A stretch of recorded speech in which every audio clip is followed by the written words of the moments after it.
The views and opinions expressed in the following program are those of the participants and do not necessarily reflect those of KSMQ Public Service Media Incorporated or its assigns.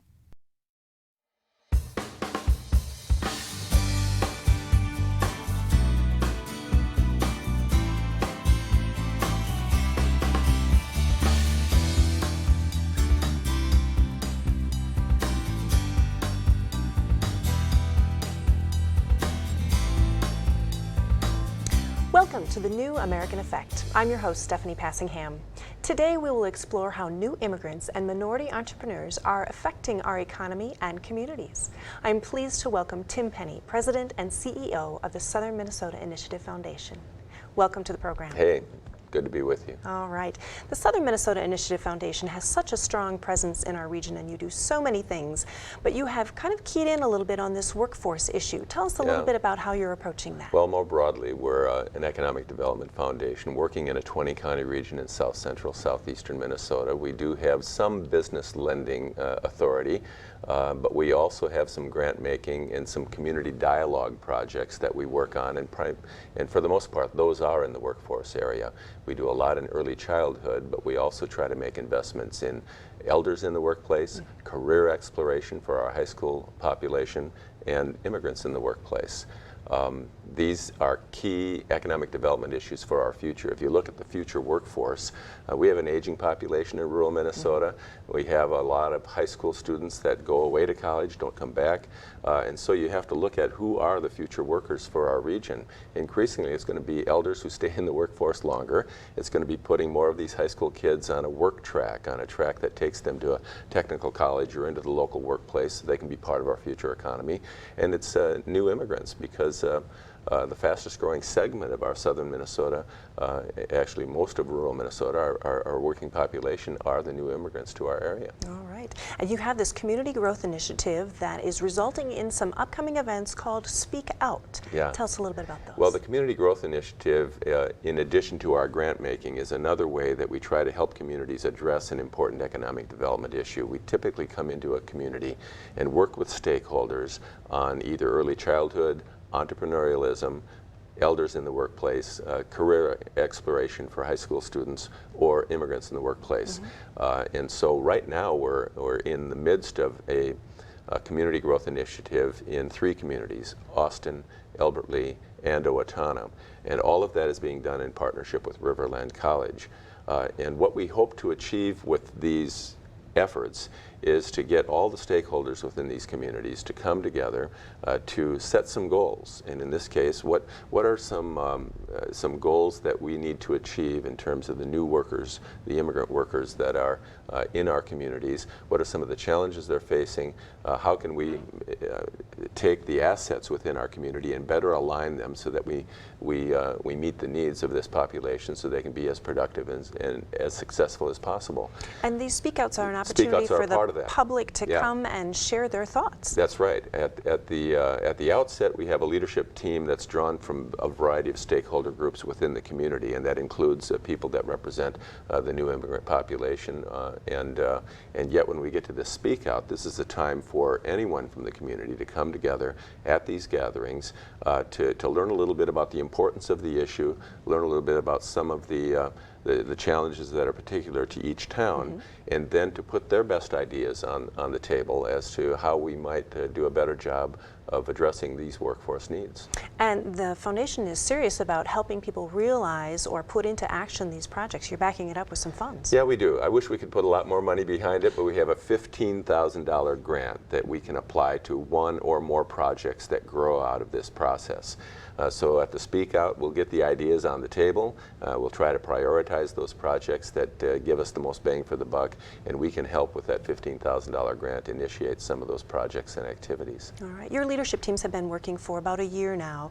Yeah. Tell us a little bit about some of the things that they have identified or that you have gotten some feedback from in terms of challenges perhaps, and we'll talk about success stories in a little bit too. I think we're going to see a lot of that in the segments that will follow later in the show.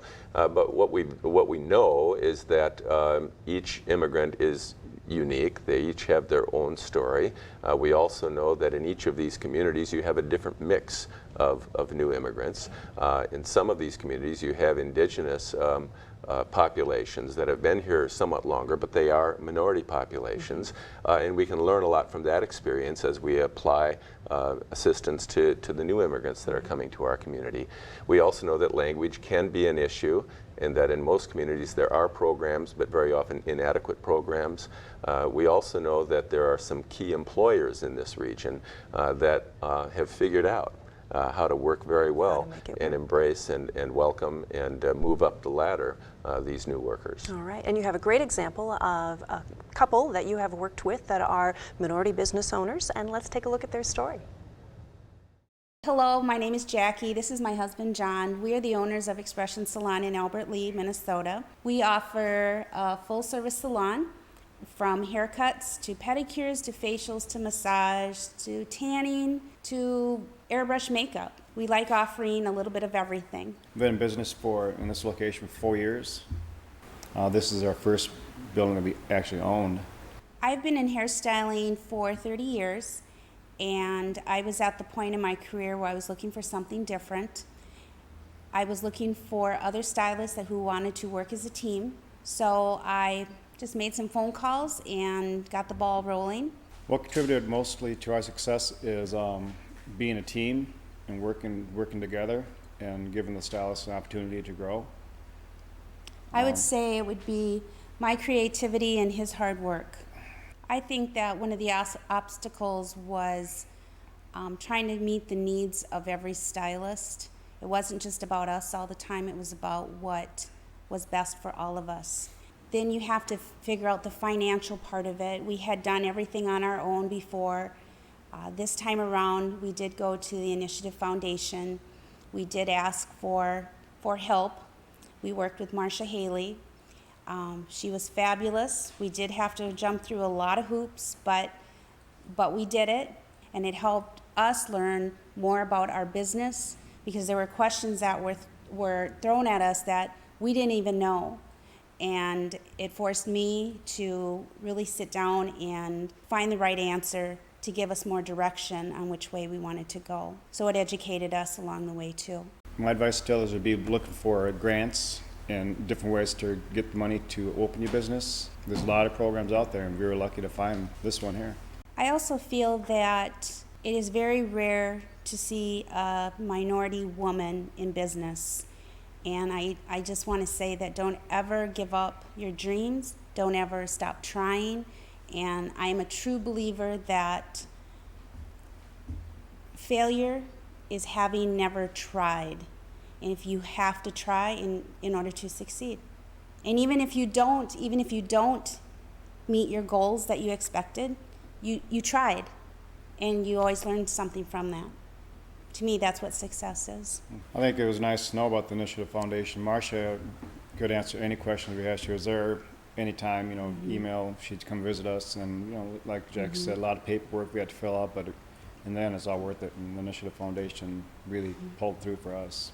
Just because they gave us a loan doesn't mean that they're just going to give us the money and just set us free.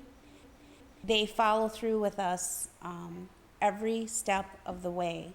And so I felt really good trusting them. If I had questions about advertising, I'd call Marcia, and she would direct.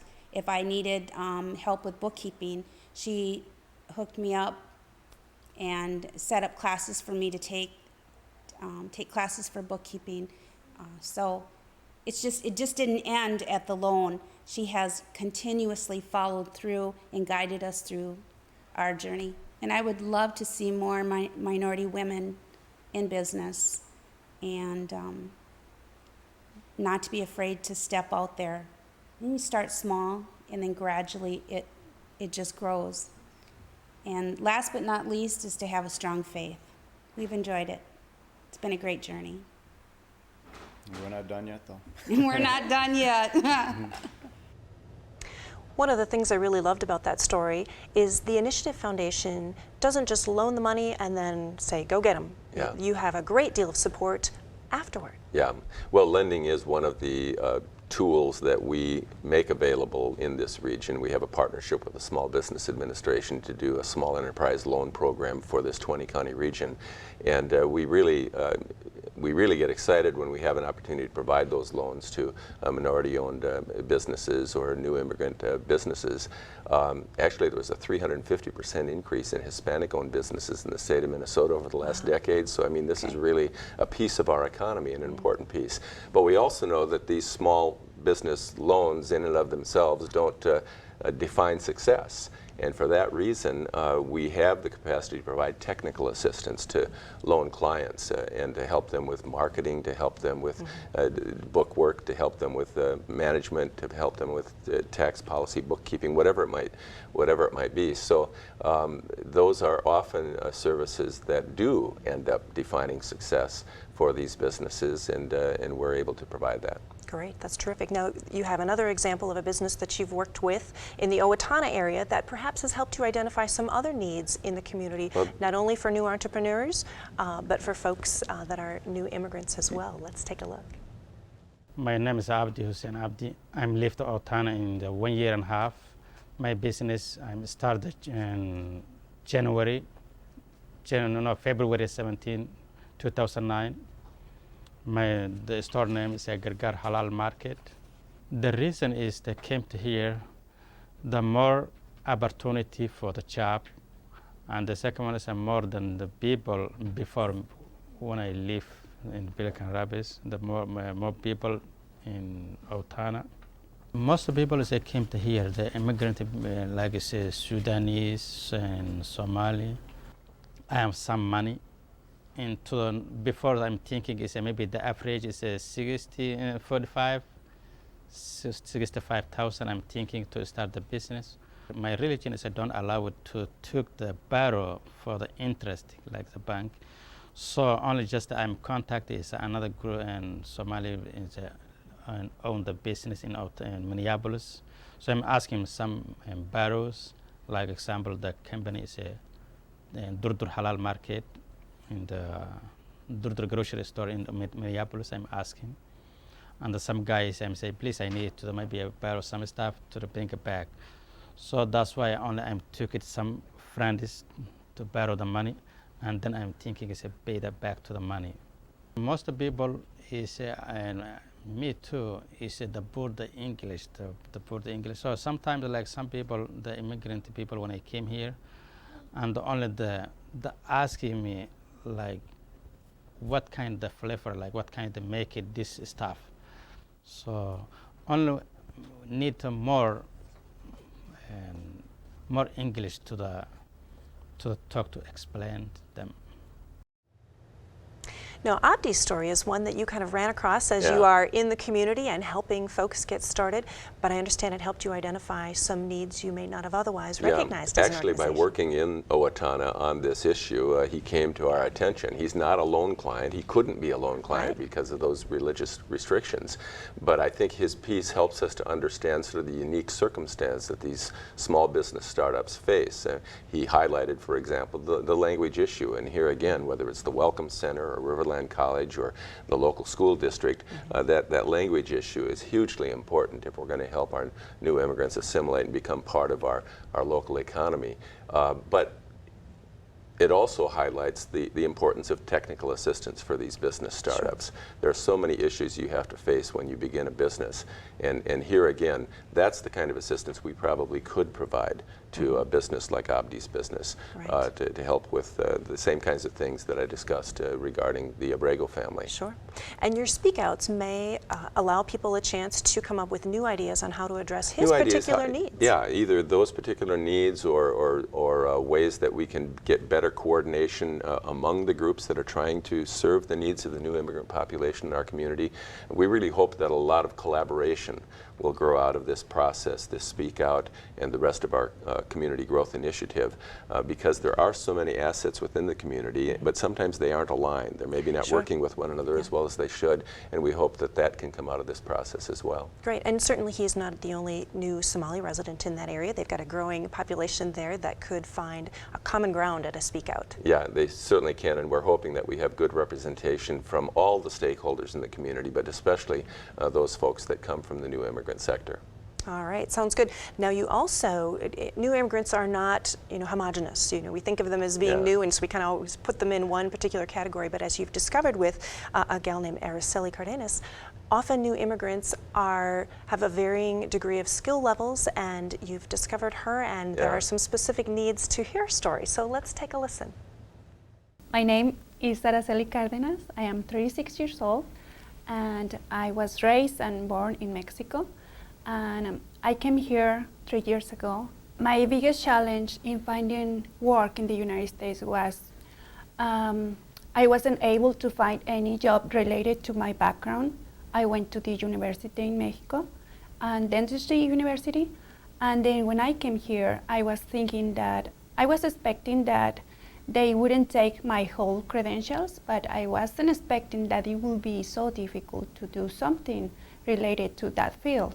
I'm currently working at the Welcome Center, and I'm doing part-time job there and helping high school students that are interested in doing post-secondary education.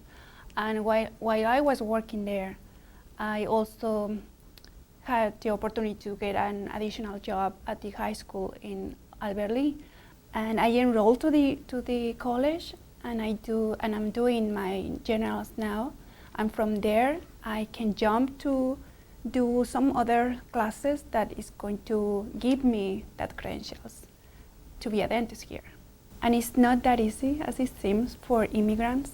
It's very difficult and it's intimidating to speak in another language, especially when I feel myself like I'm broadly new in this country, and it's not just the language, but there are many challenging things around us that, for instance, I could say that one of my fears was to approach to other person with a different culture than my own, and I found many differences that makes me feel like I didn't belong here. And the first time I thought that I was alone, that I was the only immigrant in the United States. And I feel that way. And it sounds silly because how many immigrants do we have here? But to have someone be standing behind you is great emotional support. I would say that for the immigrants that they are thinking to come here to the United States, they should come with a plan.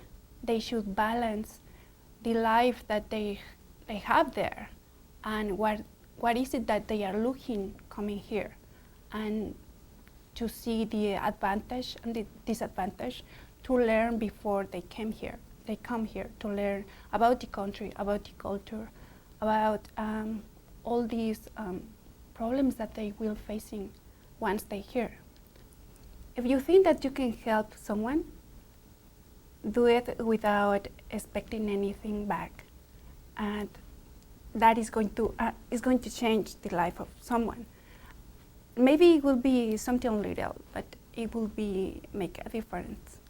It will say that just be willing to do something and do not expect any reward. Even though it was difficult in the beginning, I think now that I am in the right track. Well, Araceli's story clearly illustrates that immigrants are not all the same. How does the Initiative Foundation and the work that you're doing in workforce, how do you help identify who's out there? Yeah, well, a big part of our reason for getting engaged in immigrant workers as part of our overall economic development emphasis is because as I said earlier, it is the fastest growing segment of our southern Minnesota workforce, but also because there are a lot of myths and misunderstandings about the new immigrants in our economy. And so we want communities through this process to become more aware of who the immigrant population is within their community. Each immigrant has their own story. Each immigrant brings their own skill set.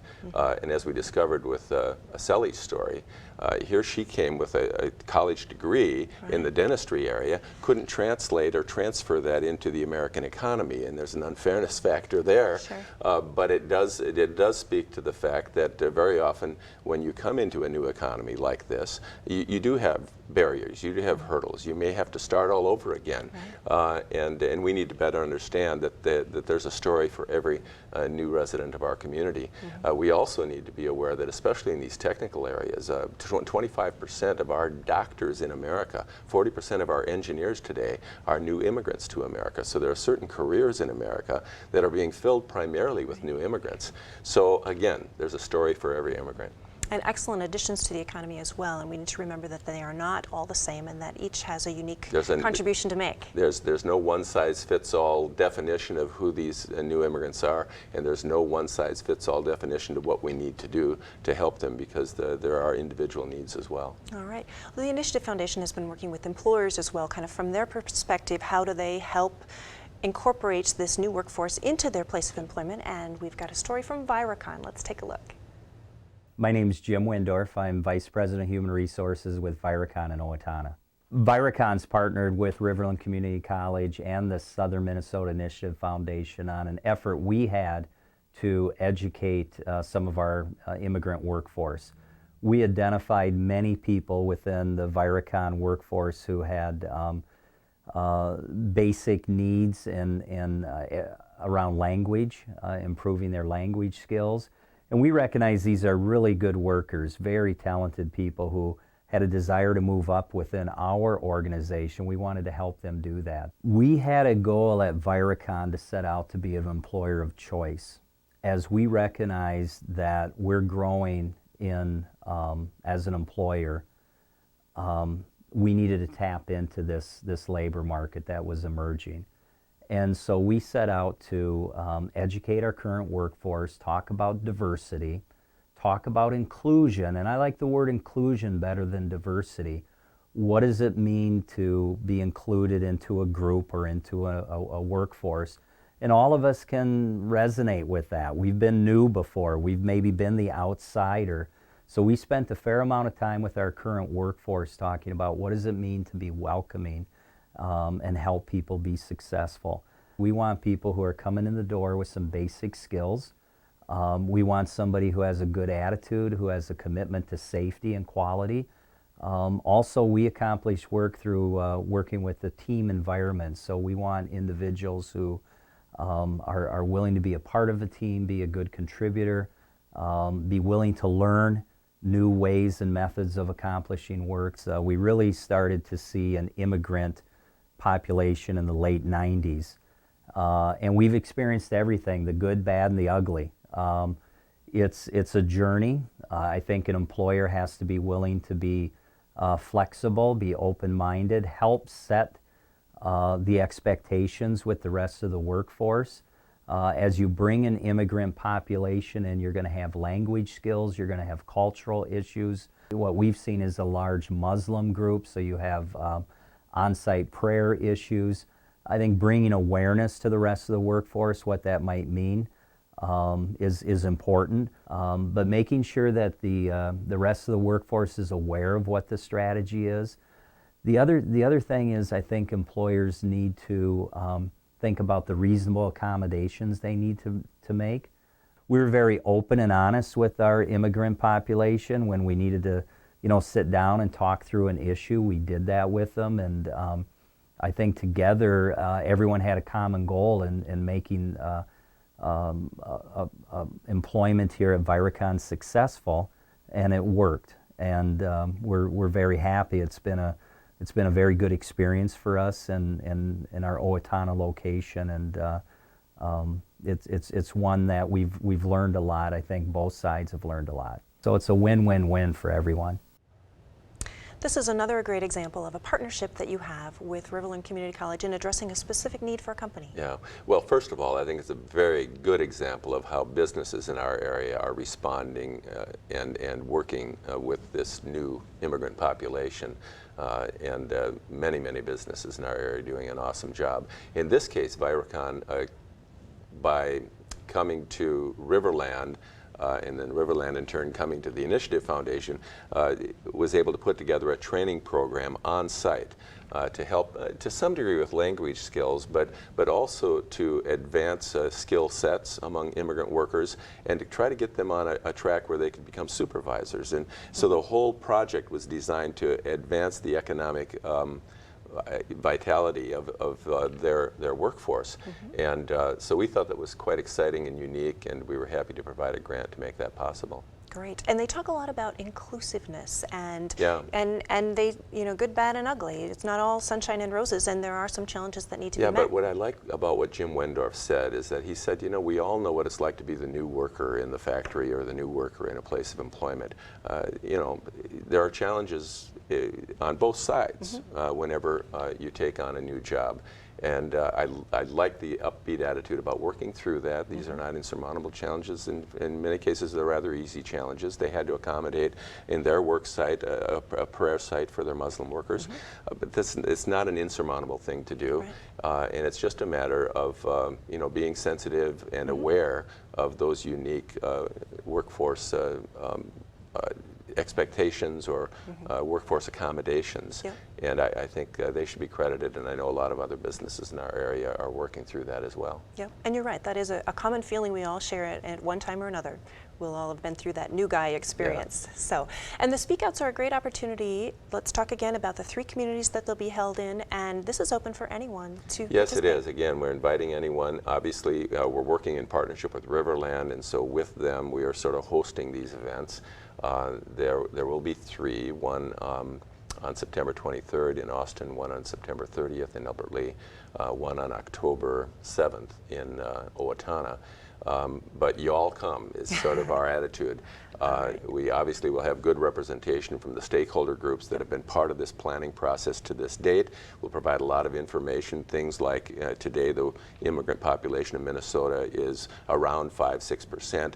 A century ago it was between 15 and 20%. Sure. So you know, we've dealt with an influx of immigrants in the past. This is even smaller, but we need to understand, be aware of, and be accepting and welcoming of these new workers in our economy. Great. And these new members of our communities. Sure, sure. Well, you have an excellent partnership with Riverland Community College, and the Southern Minnesota Initiative Foundation is strengthening our region, and we appreciate that. Yeah.